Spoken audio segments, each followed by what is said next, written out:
মানুষটারে বললে সে আমার একটা ফুটেজ নিয়ে দিবে। বিয়ে করার কোনো চিন্তাধারা নাই।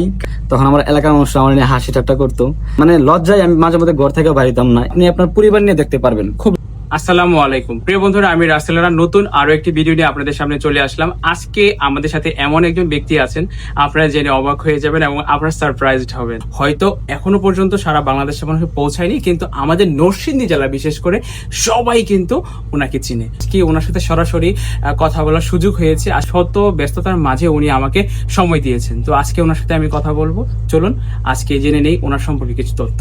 যদি আমি শুরু থেকে একটু বলি, সেটা হচ্ছে আপনি নরসিংদী জেলার আঞ্চলিক ভাষাটাকে বেশি প্রাধান্য দিয়েছিলেন বিজয় ব্লগস, যা আসলে আপনার লাইফে মনে হয় এটাই প্রথম।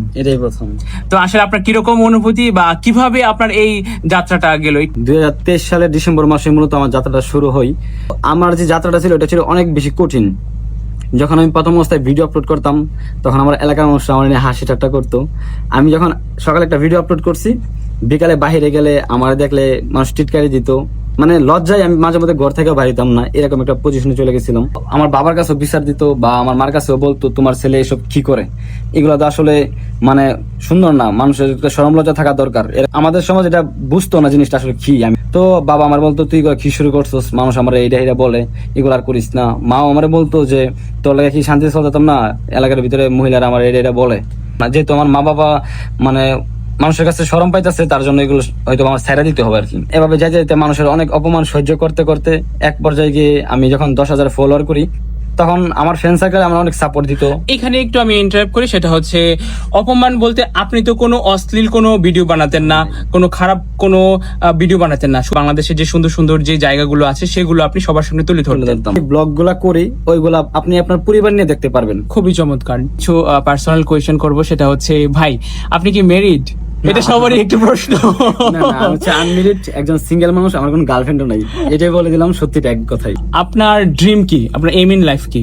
আমার ইচ্ছে ছিল কি, আমি প্রথমে আমার নরসিংদী জেলাকে রিপ্রেজেন্ট করবো মানুষের কাছে, দেন এক এক করে প্রতিটা জেলা আমি মানে দেশের 64 জেলা আমি ভ্রমণ করবো, তারপর দেশের বাইরে। আর যদি আপনাকে কেউ সুযোগ দেয় যে বাইরে ট্যুর করার জন্য, তো সেই ক্ষেত্রে আপনি কোন দেশটা চয়েস করবেন বা কোন প্লেসটা চয়েস করবেন? থাইল্যান্ড। আপনার ফেভারিট কালার কি? কালো কালার। কালো। এই বাংলাদেশের মধ্যে সবচেয়ে ফেভারিট জায়গা কোনটি? ঘরের দিক দিয়ে কক্সবাজার, আচ্ছা, আর হচ্ছে পাহাড়ের দিক দিয়ে হচ্ছে সাজেক।